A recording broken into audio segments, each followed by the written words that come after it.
aí, Sorubatos? Bom dia, boa tarde, boa noite para vocês. Hoje nós vamos dar minhas impressões sobre o que está acontecendo no Brasil com a fuleiragem aí bolsonarista e a crise do coronavírus, né? Não dá nem para chamar de governo bolsonarista, governo do Bolsonaro. Palavra traduzida no bom nordestês é fuleiragem mesmo. Fuleiragem é algo péssimo, algo normalmente ruim, né? Algo, algo triste mesmo, né? Uma fuleiragem, esse governo Bolsonaro, né? E com relação ao coronavírus, aí a coisa se torna pior, né? Aí o que é ruim se torna pior. E hoje eu vou dizer minhas impressões sobre a relação desse governo, alguns momentos desse governo e dessa crise do coronavírus, né? Primeiro momento, até anotei aqui para não perder o fio da meada, né? Em primeiro momento, o Bolsonaro negou o vírus, né? Em primeiro momento ele esnobou, dizendo que era apenas uma gripezinha. Inclusive ele foi à rede nacional, convocou as emissoras para falar um bocado de baboseira, né? Inclusive dizendo que esse vírus, uma vez chegando nele, por ele ter um físico de atleta, essa não passaria uma gripezinha com ele, né? Nós sabemos que de fato essa gripezinha está abalando o mundo, né?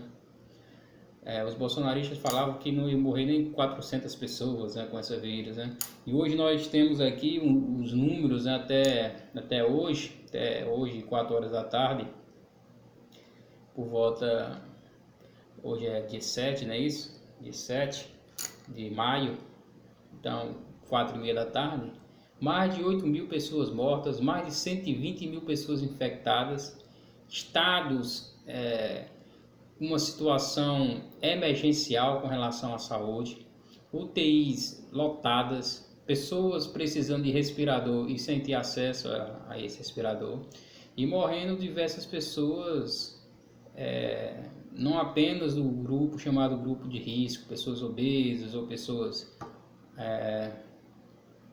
com algum problema crônico ou pessoas com idade que entra dentro desse perfil de grupo de risco, que são mais de 60 anos, pessoas já morreram com 24 anos, como aqui em Maceió, pessoas morreram tendo 18 anos, né, no Brasil, pessoas que não tiveram nenhum problema, pessoas que praticavam exercício físico, umas que morreram e outras até que só não morreram devido à respiração mecânica, né?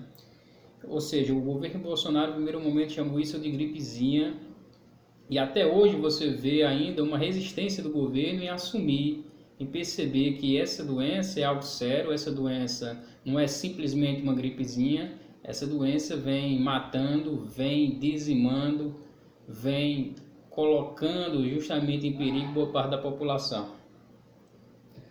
Então a minha reflexão é que em dado momento, quando o governo fala que é uma gripezinha e ainda continua achando que é uma gripezinha, é uma postura basicamente irracional diante de um problema sério. Uma postura irresponsável do nosso presidente diante de um problema sério como esse, né?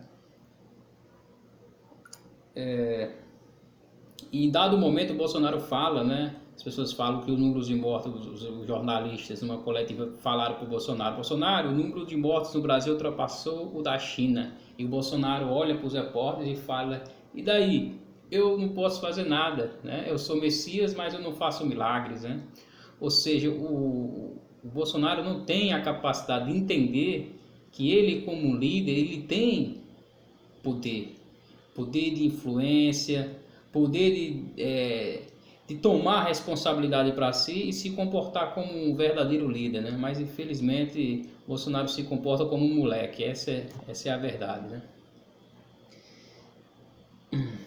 Outra questão que eu quero refletir também, da minha impressão, é sobre essa ajuda que o governo está dando, o auxílio emergencial, que na verdade, em primeiro momento, o governo quis dar uma ajuda de R$200, então é bom você colocar isso em mente, o governo quis uma ajuda de R$200 apenas, e o Congresso, com o Maia e todos eles, disseram que não votariam se não fosse de 500 para lá, né? E o governo acabou acatando por R$ 600, né? Nós estamos percebendo a dificuldade que o governo está colocando em repassar esse auxílio, inclusive alegando que não tinha condições de sustentar durante muito tempo esse auxílio. Nós sabemos de fato, que isso é de interesse político, né? Estava assistindo uma live do Ciro Gomes, e o Ciro Gomes apontou algumas soluções para resolver esse problema do auxílio, né? Cobrar, por exemplo, juros cobrar um imposto sobre lucros e dividendos. Brasil e a Estônia, segundo Ciro Gomes, são os únicos países do mundo que não cobram isso. Quiçá também taxar as grandes fortunas. O Ciro Gomes não falou isso, mas eu estou falando. Uma coisa interessante, o Ciro Gomes não disse, mas eu estou dizendo aqui, que é uma bandeira que tem que ser levantada, que é essa de nós fazermos a investigação sobre essa dívida pública que compromete metade do orçamento brasileiro, né?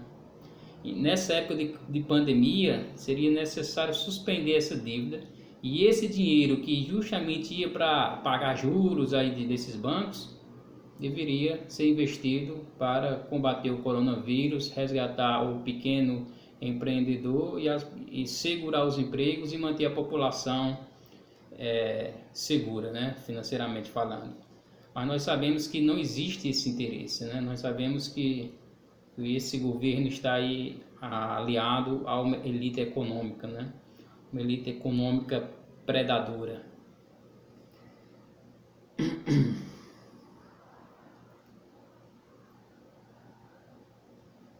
Sim, outra questão do governo Bolsonaro foi essas carreatas dos seus bolsominhos, dos seus bolsonaristas, os caras que não têm nenhuma empatia com o outro, né? Pessoas que foram à rua, agrediram enfermeiros, agrediram pessoas ligadas à saúde, pessoas que foram à rua levantar bandeira pedindo o AI-5, pessoas que foram na rua pedir intervenção militar. Então daí você vê como nós estamos lidando com um campo muito minado, né? Um campo onde nós estamos face a face com pessoas intolerantes, né? Eu costumo dizer, da leitura que eu fiz do Levinas, que é um filósofo da ética, que se propõe a escrever a ética das éticas, e inspirado em Levinas, eu costumo dizer que o espírito de Auschwitz, ele não desapareceu e ele continua vivo nas pessoas.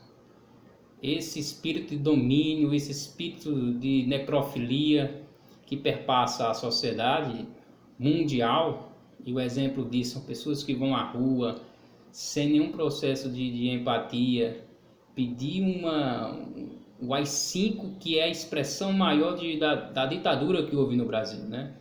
Mesmo intelectuais que defendem que a ditadura no Brasil ela foi menos cruel do que outras, mas esses intelectuais concordam que o AI-5 ali sim foi uma ditadura, né? Mesmo o Marco Antônio Villa defende que o AI-5 foi algo cruel. Não vou entrar aqui nessa questão histórica, mas o fato é que não existe essa necessidade, né? Essa necessidade de pedir o AI-5 só mostra duas coisas: a intolerância dessas pessoas e a ignorância. Só dentro dessas duas vertentes que eu consigo explicar essas pessoas indo às ruas pedindo o AI-5. E aí que está a postura do nosso líder, né? Do nosso líder Bolsonaro. Por quê? Porque ele sabe que essas pessoas estão pedindo o AI-5, ele sabe que essas manifestações estão ali vinculadas com a violência, com a truculência, e ele vai às manifestações. Ele foi às manifestações. Em nenhum momento ele falou: sou a favor da intervenção militar, mas ele acena para essas pessoas. Ele vai ele foi nessas manifestações pediram AI-5, né? Ele cumprimentou as pessoas, né? Ele deixou claro que estava ali dando apoio para elas, né? Então não precisa falar absolutamente nada, gente, né? Não precisa eu abrir a minha boca e dizer que eu sou a favor do AI-5, se o meu próprio comportamento, se minha própria manifestação de prática denuncia que eu concordo. Aí depois, diante a pressão da mídia, etc., o Bolsonaro vai lá e retroage. Só que ele não retroage claramente, ele não volta atrás claramente. Ele dá uma encenada e diz: eu não sou a favor de ditadura, eu não sou a favor do AI-5. Só que ele já tinha acenado já para o seu gado lá, o seu séquito, e para esse gado é o suficiente o primeiro ato do Bolsonaro. O que o Bolsonaro faz, se volta atrás ou não adianta mais, porque o que eles vão levar em consideração é o primeiro ato do Bolsonaro, que foi justamente acenar para a extrema-direita, né? Para esses, com certeza aí eu chamo sim de neofascistas, né? São neofascistas, não existe outra palavra. Não, nem todos o pessoal que votou em Bolsonaro são neofascistas, mas existe um número muito grande dessas pessoas que realmente são neofascistas, e essas pessoas vão às ruas, não têm nenhuma empatia, agridem enfermeiro e pedem AI-5. O caso Moro, né? Esse caso Moro.